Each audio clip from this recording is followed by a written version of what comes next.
আবার স্নো পড়তেছে। আল্লাহ,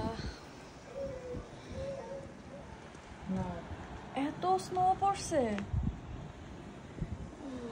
বাইরে তো আসাই হয়নি। এই দেখেন আরেকজনের স্নো ক্লিন করতে করতে কি অবস্থা। সাহেল তুমি পারবে না তো এটা দিয়ে ক্লিন করতে?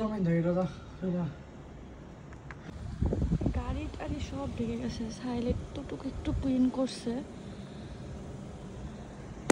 এই হচ্ছে নিউ ইয়র্কের স্নোর সৌন্দর্য।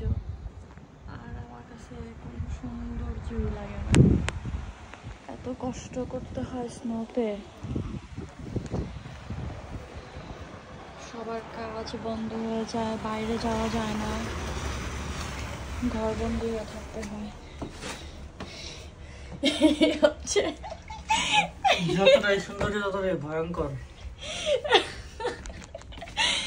আমি ঘুমাইছিলাম, আমাকে বলতেছে উঠো উঠো, এখন না উঠে দেখি এই অবস্থা। আল্লাহ।